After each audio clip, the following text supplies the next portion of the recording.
Welcome to Changing Higher Ed, a podcast dedicated to helping higher education leaders improve their institutions. With your host, Dr. Drum McNaughton, CEO of The Change Leader, a consultancy that helps higher ed leaders holistically transform their institutions. Learn more at changinghighered.com. And now, here's your host, Drum McNaughton. Thank you, David. Our guest today is Dr. Henry Hank Reichman, Professor Emeritus of History at Cal State East Bay and co-chair of the recently released AAUP special report entitled Political Interference and Academic Freedom in Florida's Public Higher Education System. Hank is no stranger to AAUP in writing their special reports. He's been involved with the last three. But to explain the gravity of this report and how serious AAUP is about this, they've issued only approximately 10 special reports in its 100 years of existence, covering such topics as academic freedom and the quest for national security, a report that focused on McCarthyism and its impact on higher education. Hank joins us today to talk about this recently released report and its sobering possible impacts on the higher education in our country. Hank, welcome to the show. Thank you. Glad to be here. Glad to have you as well. This is a pretty serious topic we've got going. The AAUP just released its recent report on political interference and academic freedom in Florida's public higher education system. Very sobering stuff, and I really appreciate your taking the time to be on the show. The report came out, just a couple of days ago, didn't it? Yes, just this past Wednesday. And it is jam-packed with all sorts of information. But before we get into that, if you wouldn't mind just giving our listeners a little bit of background on you and how you came involved with AAUP. I'm now a retired faculty member, a professor emeritus of history at California State University, East Bay. My field is actually Russian and European history, but back when I first finished my PhD and there weren't many jobs, I at one point got a job working as assistant director of the Office for Intellectual Freedom at the American Library Association, and actually continued editing one of their publications down until just a few years ago. And that got me really interested in issues of intellectual freedom, free speech. And once I did get back into academia, academic freedom, got involved in particular in my union, the California Faculty Association, which is affiliated with the AAUP, and then got more involved in national AAUP. And in 2012, I was elected first vice president, and I was also appointed as chair of the Committee A on Academic Freedom and Tenure, a position I held for 9 years until I was term limited out. And I got really into it. I wrote 2 books on academic freedom, participated in a lot of the AAUP's investigations. And so now I still am available as a volunteer for the AAUP when these kinds of investigations are mounted.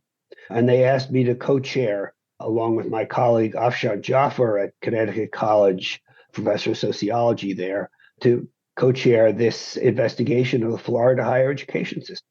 Well, this is interesting because AAUP has been around for about 110 years, somewhere in there? Almost 110 since 1915. Yeah.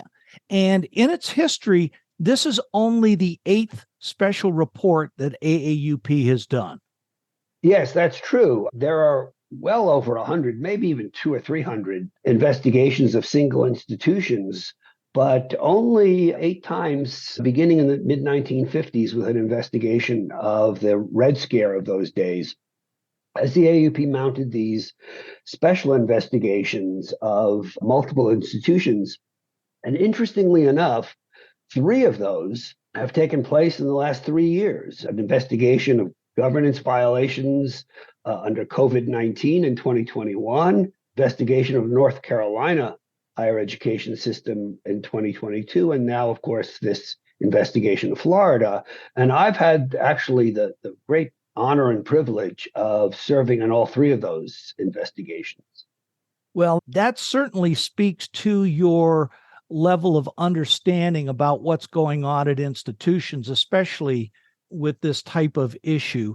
So what is going on in Florida that made it rise to the level of a special report?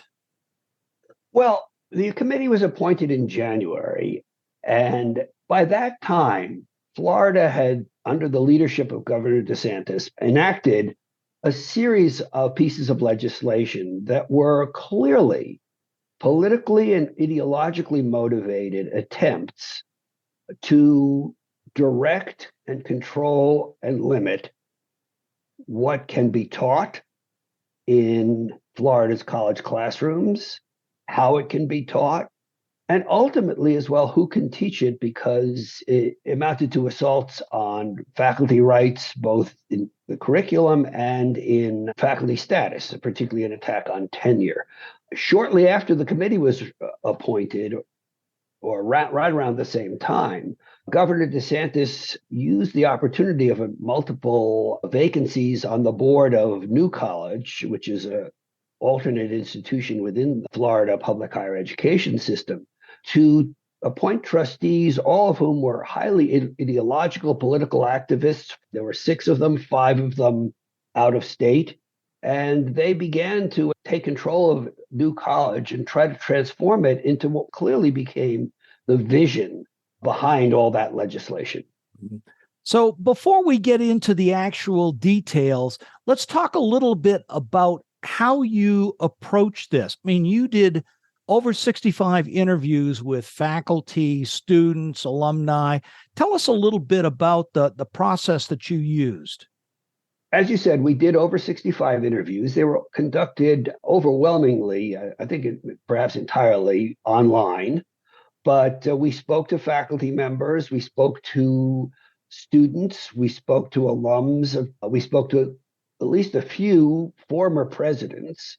Now, interestingly, we tried to and wanted, in the tradition of the AAUP's attempt to be as fair-minded as we can in these investigations, we attempted to speak to current administrators and political leaders, but were completely rebuffed. In most cases, we didn't even hear back. But the chancellor of I think it's called chancellor of the university system, Ray Rodriguez, and the head of the college system, Kathy Hebda, did respond to us, and they claimed that they would not speak to us because we had already made up our minds in advance, which of course, in a sense, had some legitimacy in that we had good reason to suspect that our concerns were justified. But we would have been more than happy to be convinced otherwise. Unfortunately, they refused to participate. From your report, it was Kathy Mulvey who had said, since the president of AAUP has consistently concluded political interference exists in Florida's higher education system, it is difficult to accept that the AAUP Special Committee will fairly and fully consider any testimony to the contrary. Yeah, so that was their response, referring to our current president, Irene Mulvey. But one, I mean, as we pointed out, in fact, is that one, President Mulvey is not a member of our committee. And indeed, no one on our committee works for the AAUP as a staff member, nor do any of us hold elected or any other office in the AAUP. We are all volunteers, faculty members, and indeed the principle the AAUP tries to apply in all our investigations is to appoint people who have no connection at all with the institution being investigated and who have not made any prior public statements about that institution or the events they're investigating. And that was true, as much true of this special investigation as any of the others. So we really try to be as open-minded as we can be. But the principles that we apply are, of course, the standard principles of academic freedom, shared governance that the AAUP, along with others in higher education, have been developing and defending for over a century.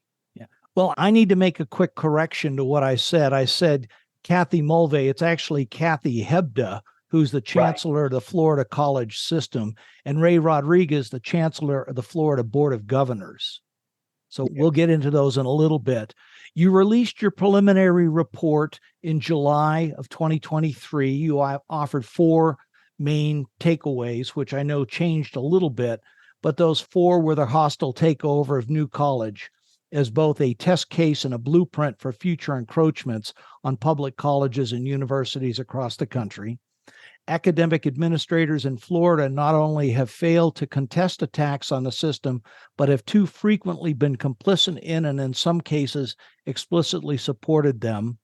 Legislation enacted by Governor DeSantis and the legislature, taken collectively, constitute a systemic effort to dictate and enforce conformity with a narrow and reactionary political and ideological agenda.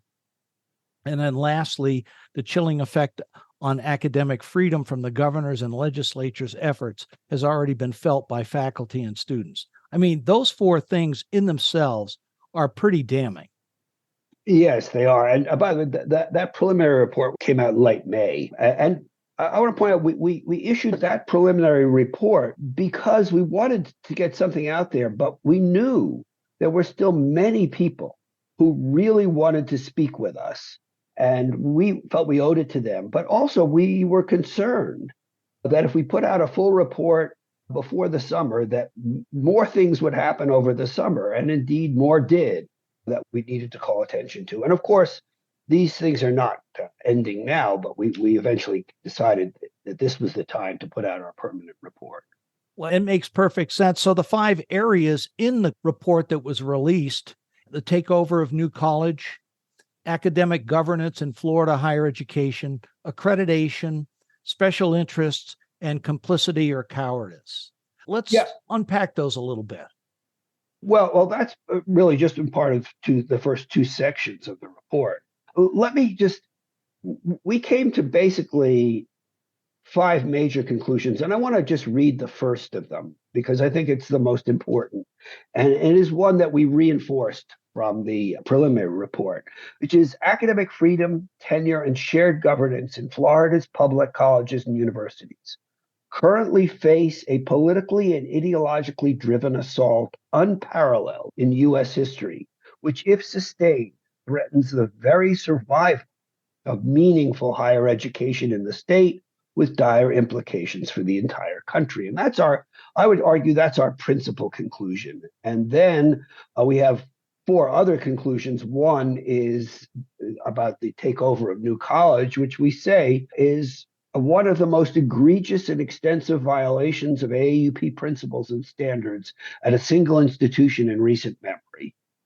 And then we talk about how shared governance stands in mortal danger, principally because of legislative and governing board interference, as well as administrative complicity, attacks on academic freedom, and finally, that the fact that the government's assault on diversity, equity, and inclusion initiatives and on so-called woke disciplines reflects not only a blatant disregard for academic standards of governance and academic freedom, but also a discriminatory and biased assault on the rights of racial minorities and LGBTQ communities. So those are our major conclusions, and we can go in now to the specifics in several of those areas. Yeah, let's do that. Thanks for sharing those. When I take a look at the first portion of that, the takeover of New College, it is a very systemic approach to blowing up normal standards of independent board governance. Florida requires public universities to have 13 trustees, 11 of whom are voting. The governor appoints 6 trustees, and the Florida Higher Ed Board of Governors, we mentioned them earlier, appoint 5. So right there, if the governor appoints 6 people, there's a voting majority right there. Oh, yes. And in fact, the way this takeover took place is there were 6 openings, 5 for the governor, which he had held back on appointing for a while, and the 6th, the Board of Governors. But the governor appoints the Board of Governors. And under DeSantis, the Board of Governors has been highly politicized and clearly more concerned with pleasing the governor than addressing the real needs and issues of various constituencies within the institutions. And so they appointed the 6th, and that gave a clear majority on the board. And what is most striking about New College is that, as you say, this board engineered coup, if you will, or some have called it a hostile takeover, has allowed the governor to use New College as the model for what he and his minions would like to see all of higher education become. Mm-hmm. And many of these board members that have been put in place, they're not from Florida, are they? No, 5 of the 6 appointees are non-Floridians, and none of them are educators. Now, that's not all that abnormal for college boards to have people from the business world, religious institutions, and other things sit on the board, and that often can be very healthy for an institution. But in this case, each one of these appointees are, in fact, highly ideological, highly political individuals. And indeed, probably no state where public higher education boards aren't to some degree politicized. Obviously, Democratic governors tend to appoint Democrats, Republicans tend to appoint Republicans. But in most cases, and for most of the last several decades at least, people who have those appointments understand that their first responsibility is to the institution and its mission, and not first and foremost to the person who appointed them. Isn't that what fiduciary duties are all about? Yeah, yeah. And fiduciary usually is understood mainly in the financial sense, but of course they have a responsibility to the whole mission. And clearly, they do not have the responsibility to impose a different mission on an institution without, I mean, you could, state legislatures, private institutions as well, often change the basic mission as times change, but it's often only under extensive consideration with democratic consultation with all the affected parties, especially when it comes to curriculum and faculty status and things like that with the faculty. But of course, the faculty has had no voice in these changes. Well, you have a new board. They fired the old president. They hired a new president, someone who is very tied to Governor DeSantis. The new president is making more than 2 times what the former president made. Then the first board meeting, when the new board was there, they bring up a number of people for tenure. What happened there? Well, there were 7 people who were supposed to come up for tenure, and they were coming up 1 year early, which we were told by many people was very common at New College if people are qualified and have had stellar evaluations for their first 5 or 6 years. I can't remember the number of years it is. They went through it, and the initial interim president who was appointed approved their applications. They were only going to go to the board for final rubber stamp, usually, approval. But then President Corcoran, once he was appointed as interim president, he's now the permanent president, called in the 7 and said he asked them to withdraw their applications. And if they didn't, the board would reject them. 2 of those 7 agreed to do so. But the other 5 said, no, we want our applications to go up. They were approved to the department level, the school level, by the dean, by the provost, and by the preceding president himself, who was interim president after the original president had been fired by the new board. And he is now the provost. And so the board then, in a blanket vote, without paying any attention to the individual qualifications of any of these candidates, said, we're not approving, they were denying tenure to all of them. Mm-hmm. Was a reason given? The closest thing to a reason was that we're in the midst of redefining the mission, so maybe they won't fit the mission. Okay. And that was the closest we got. Doesn't a change of mission have to go through the accreditor as a substantive change? Well, you would think so. You would think so. Okay. But look, this is, I mean, this is really what we saw at New College. It's bad enough on its own. If we had done a traditional institutional investigation of New College, I have no doubt that the recommendation would have been for the AAUP to place the institution on its censure list. And it indeed may still do that. I hope they will, personally. So even outside the context of the broader effort in Florida, what was done at New College is really shocking. I've heard of, at least certainly in recent decades, of a case of a board interfering with the structure of the college in such a blatant way, in particular focusing not on financial issues or anything like that, but simply on we want you to teach what we want being taught, even though we have no expertise in any of these subjects. One of the comments that I saw in your study was they were terminating programs that don't fit in their definition of classic liberal arts model, i.e. gender studies being one of them. Well, they did. They eliminated the gender studies program. And of course, this is all under the banner of fighting, to use Governor DeSantis's term, woke ideology, which basically is anything feminist or anti-racist or vaguely left-wing that they don't like. So they decided they would get rid of gender studies. Now, the interesting thing is it was an interdisciplinary program at New College, as it is in many, if not most, institutions. And it took faculty from all different departments. It had only one regular faculty member in that department, and he was not tenured. And they just immediately fired him. Well, they fired him by not renewing his contract. But of course, then he resigned before they even had a chance to do that.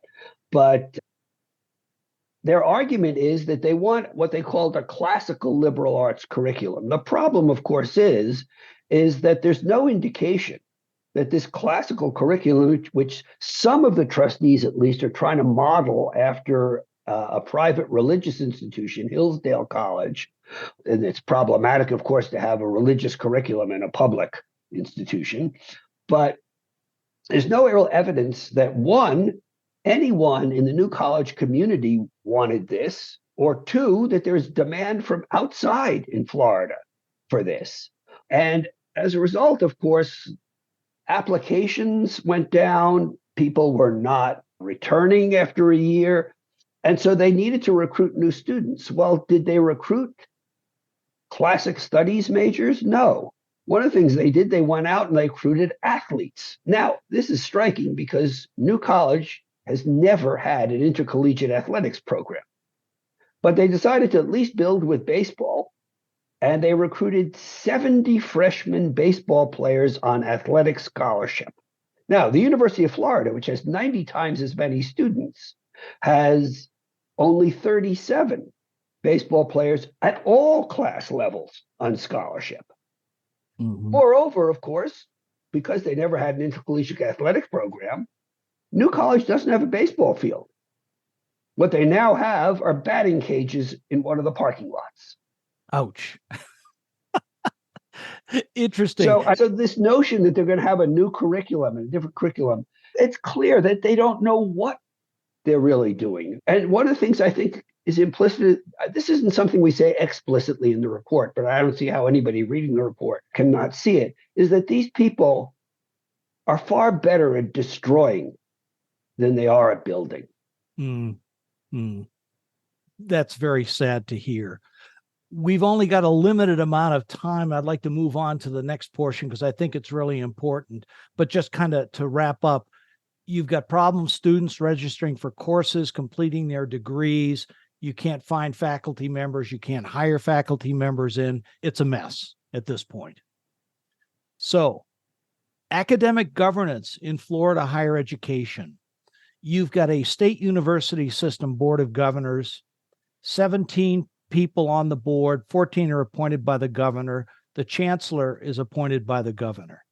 Each state university has a board of 13 members, 11 are voting, 6 are appointed by the governor, 5 appointed by the board of governors, who's appointed by the governor. Frankly, when I look at it, if they let the vacancies pile up, they could take over any public university in the state of Florida. Am I reading that correctly?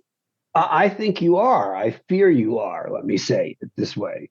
They certainly have now taken over the Board of Governors, which has found itself, in a few cases, even clashing with the institutional boards of trustees, where there are still people, including Republican appointees, who are taking seriously that they have an obligation to the institution. One example is at Florida Atlantic University, where they did a search for a president. And one of the pieces of legislation that the DeSantis administration pushed through, which had been rejected multiple times by the legislature in prior years, was to exempt presidential searches from Florida's open records laws so that these searches can essentially be conducted in secret. Mm-hmm. And they did a search for a president of Florida Atlantic. And the requirement now was to only publicize when they have finalists. In several of the searches, they were coming up and saying, we have one finalist, Well, in Florida Atlantic, the Board of Trustees did it right. And they had three finalists, all of whom, at least on paper, seemed highly qualified.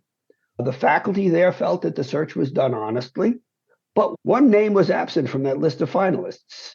A state legislator named Randy Fine, a crony of the governor's, who had announced that he was interested in the job and assumed he would get it. As soon as that announcement was made and his name wasn't in there, the Board of Governors moved in and suspended the search. Wow. I've not heard of that one before. Yeah, so it's clear the Board of Governors is under the control of the governor in a very unproductive and crony-ish, shall we say, way. I can't speak to the Board of Trustees of each of the 20-something institutions in the system, but certainly New College's Board of Trustees is even more under the control of the governor. And I assume that's true of multiple other institutions. Well, most public institutions in most states, there is a degree of this type of thing that goes on. I remember a search that happened. In fact, the University of South Carolina got in quite a bit of trouble for it because the governor interjected himself in that search.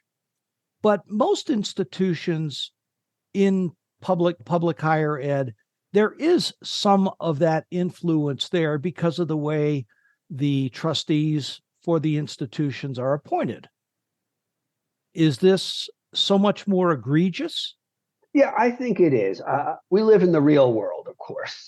And when the AAUP was formed, there was unfortunately sometimes. Yes, there was a tendency in the early AAUP that wanted to have as our position that universities should not be run at all by boards of trustees, but by their own faculties. Hmm. In an ideal world, speaking as a faculty member, I think that would be very good. But it's not realistic in the United States, and the AAUP basically has long recognized that. Instead, we have worked to have an understanding of shared governance in which boards of trustees, the administrations they appoint, the faculties of the institution each have their own designated main responsibilities, and that they all agree that they are obligated to work together cooperatively. And more often than not, that has worked fairly well. There are clearly abuses, always will be, I'm sure. And yes, it would be silly, not just idealistic, but really just silly, to assume that universities can or even should be completely insulated from politics. Mm-hmm. But this is at a whole different level. These appointments are crassly political in two senses of the word political. One, they have a political and ideological agenda, but two, they're political in the sense that they're about payoffs to cronies. I don't want to go so far as to say it's always corruption, but it certainly has an odor of back scratching and payoffs, etc. You look at New College, where the people who've been hired there are often highly politically connected with no qualifications for the positions to which they've been appointed. Mm-hmm. I've seen that in multiple cases. And unfortunately, it's happened with more frequency in Florida than it has in other places. We were told by several of the people he instituted, they said, you have to understand that Florida has never been perfect on this. We've been one of the worst places. But even they who urged us to take into account the history said, this is already a qualitative leap, shall we say. Mm-hmm. Yeah, it seems more qualitative. It seems more logarithmic. So right along with this is accreditation, which was one of the areas that you looked at in the report. The SB 7044 bill that Governor DeSantis pushed across, requiring that Florida public institutions have to change accreditors within a certain period of time. That's been a real mess too. Yes, it has. And Governor DeSantis, of course, wants to blame accreditors holding institutions to standards as preventing the state from doing what it wants in higher education. And so the requirement that was imposed was that all the institutions must, originally it was going to, they have to change accreditors every, I think it was 5 years. I think they now modified it that it had to be at least once the life of the bill, I guess. But the problem, of course, is that the Department of Education, which mandates accreditation because public higher education institutions in the state, while they are, in a sense, creatures of that state, they are highly dependent on federal funding, including federal funding for scholarships, student loans, etc. And the federal government requires that, look, if we're going to give you a lot of money, we want you to uphold certain minimum standards. But we, as the federal government, don't want to be in the business of telling everybody what to do. So we will empower private institutions to do this for us. Those are the accrediting agencies and accrediting bodies. That system would collapse if every institution could go shopping around for an accreditor. And the Department of Education said, look, if you want to change accreditors, that's fine, but we want to know why. Mm-hmm. And when they demanded that of two Florida institutions, Governor DeSantis decided to file suit against the whole accreditation system. And now that's in the courts, and no one knows what will happen. I hope certainly he'll be turned down. Now, I want to say one final thing about accreditation, because I think this is important. There's much to be criticized in our current accreditation system. I know I, as a faculty member, have felt that the accreditors have not been strong enough in fighting for faculty rights and for academic freedom and principles of shared governance. But what the DeSantis administration is doing in Florida not only will not address that problem, it's designed to make the problem worse. Yeah. Well, what I find interesting about the lawsuit is Florida feels that they are the owner of their public institutions and that they can do whatever they want. In the lawsuit, it says state governments are the owners of state institutions, and that as creatures of the state, these schools are responsible to the state legislature and the state government. So if the legislature or the state government directs that these schools should act in a particular way, they should not be prohibited from doing so. Well, this is very dangerous Yes. attitude, because in one sense, it's true. They are, if a state decides that it wants to put more of its resources into its community colleges than into its research university, or vice versa, if it decides that it wants to have one simple single system of higher education, or if it wants to break it down into multiple institutions, they can do that. If it wants to fund engineering but not law, it can do that. Nobody is denying that.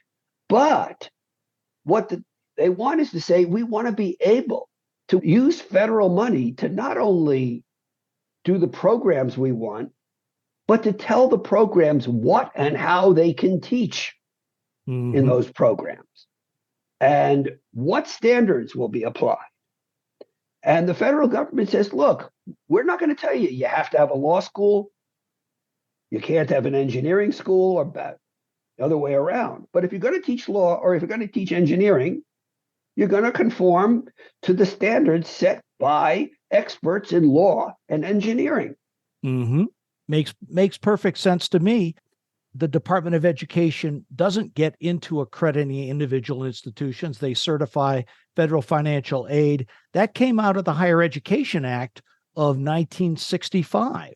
So it's congressionally mandated that these have these accreditors. There was only one state, New York, who actually was in the business of accrediting schools, and New York got out of that in March of 2023, this year. And so it's a smokescreen for Florida wanting to do what they want to do. I think that's true. And what they want to do can be seen in New College and in the other laws they've passed. Mm-hmm. Very much so. There were a couple of other smaller things in your conclusions in the report, the special interest, so much money flowing into donor funder centers.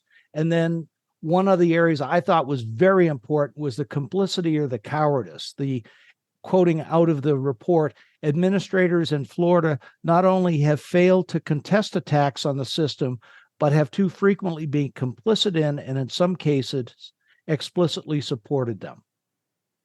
Yes, this was, I think, if there are two real big takeaways from our report, one, terrible suffering that this has caused for so many people, especially among the faculty, but also among students. We'll get to that in a moment.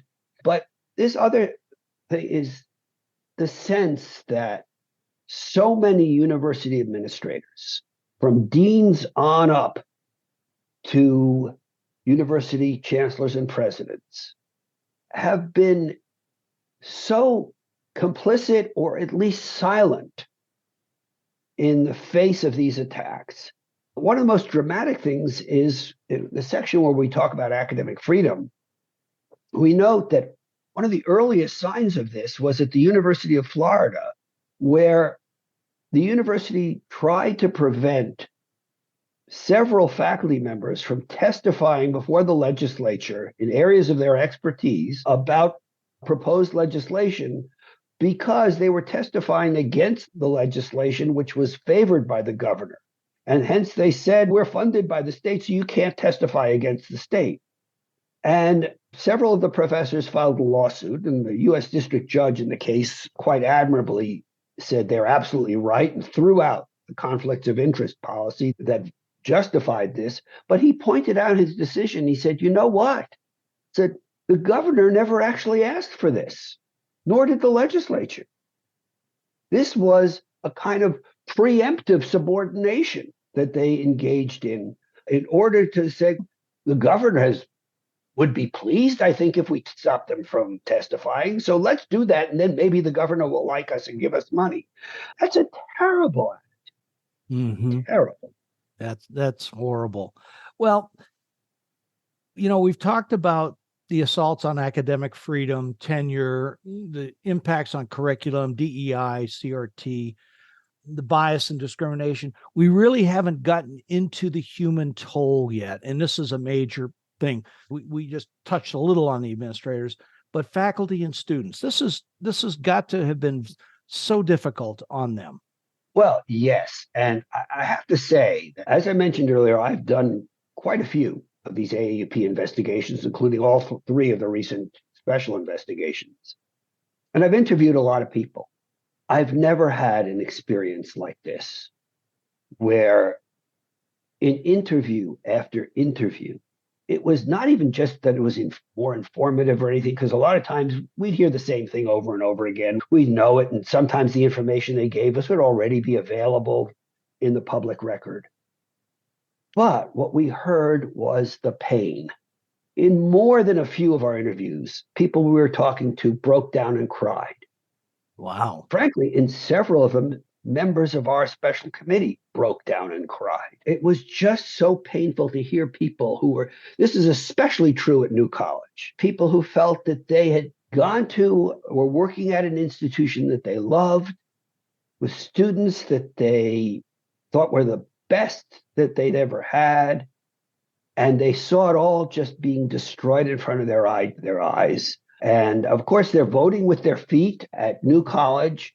Over 40% of the faculty has already left. And I want to point out that this isn't just in disciplines like gender studies, ethnic studies, history, sociology. It's in biology, botany, mathematics, physics. And it extends now across the whole higher education system in Florida. And indeed, our findings, this have already been validated.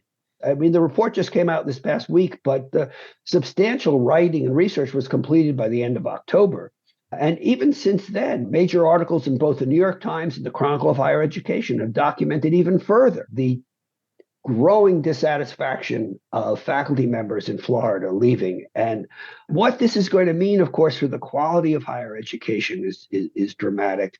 But I think the one thing I really want to stress is somebody once said about the MAGA movement, the cruelty is the point. Well, I don't know if the cruelty was the point of all these reforms, but it's certainly a major aspect of it. Well, the fallout is it's devastating.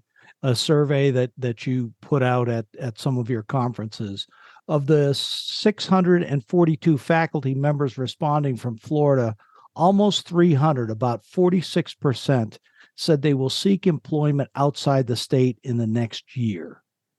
An overwhelming majority of faculty members surveyed, 95.3%, call Florida's political atmosphere around higher education poor or very poor. I mean, that speaks volumes. Right, it does. And of course, those who listen to this podcast know that the job market in academia is not exactly one where people can pick up and go wherever they want all the time, particularly in the disciplines that are being assaulted the most.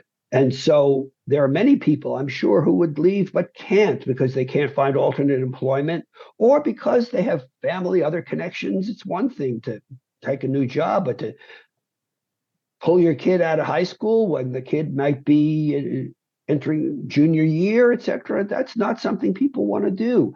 And the interesting thing, again, as I said, is that the people who have a little more ability to leave in STEM disciplines, even in business and law, they're doing it.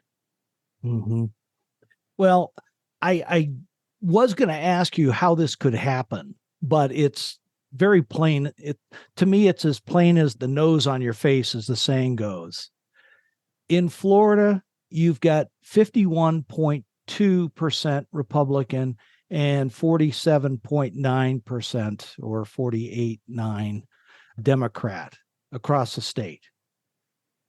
Gerrymandering has enabled a supermajority of Republicans in the legislature, both House and Senate.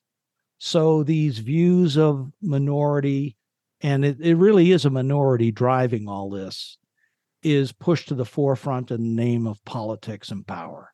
So the question I have for you, is this a bellwether for the rest of the U.S.? Well, it's certainly a warning and hopefully not a bellwether or harbinger, but we already see legislation very similar to the array of laws passed by the DeSantis administration in Florida, either being partially enacted or being proposed in so-called red states around the country, Texas, most notably, but just this week in Ohio, SB 83, which includes a number of the same provisions as have been enacted in Florida, has now moved out of committee, and its sponsors claim it has enough votes to pass the Ohio House. We have seen similar proposals in North Carolina, where at the moment, at least, the Democratic governor holds veto power. It's a matter of concern. And I think our report concludes that while what's happening in Florida is horrible, the fight isn't over, including, I would add, in Florida. And really, we hope that our report will be not just a doom and gloom study, but a call to action, something to inspire people to say, I can't just sit by anymore. I got to get a little bit more involved, even if that just means giving money or just joining the AAUP or what have you. Yeah. From your report, when we fight for free inquiry, we fight not just for the ability of individuals to teach and write freely, we fight for the generations to come and for their ability to understand and envision a world that is more than a reflection of the interests of those in power. That's powerful. It is. So, takeaways for university presidents and boards, as many or as few as you want. Read the report. That's your first takeaway. Yes, please read the report. But don't just read the report. Try to figure out what it means for you. And I think one of the things that university presidents, administrators below them, provosts, even deans, et cetera, need to learn from this report is that you need to grow a spine. And I know it is not easy. And I do not envy university administrators who are stuck in the middle, trying to defend their institutions, their faculties, their students, knowing full well that the people they're defending them against have the power of the purse and even more than that. But at some point, it's necessary to take a stand. It's necessary to stand up and say, this is not right. And even if that means you may lose your job, I think more people will stand up. It's interesting to me that we've now begun in Florida to get statements, but there are all these statements from retired former university presidents. How much more powerful would it be if the presidents of the major institutions in Florida themselves currently put out a statement and simply said what retired presidents said a while back? The legislature and the governor have gone too far. What would that do? And I think for administrators around the country, be prepared for this. An interesting development, by the way, just the other day, just this week in Wisconsin, where the Republican supermajority legislature has been withholding money from the University of Wisconsin, demanding that they eliminate DEI programs and do a number of the things that they're part of the DeSantis program in Florida. And the administration of Wisconsin negotiated with them and made a deal in which they agreed, okay, we'll freeze all DEI hiring and we'll reduce the staffs by 1/3, and we'll do several other things that were basically caved in. But the most interesting development to me was that agreement with the legislature was then brought to the Wisconsin Board of Regents. And believe it or not, the Wisconsin Board of Regents said, no, we're not going to make those concessions. Now, I wonder about the administrators who made that deal, which they couldn't even get their own regions to support. What were they thinking? Why did they not feel backed up? When in fact, it looks like they did have at least some backing from their boards. I think everywhere around the country, I think administrators have to sit there and say, these are not normal times. These are not normal budget negotiations. This is a crisis.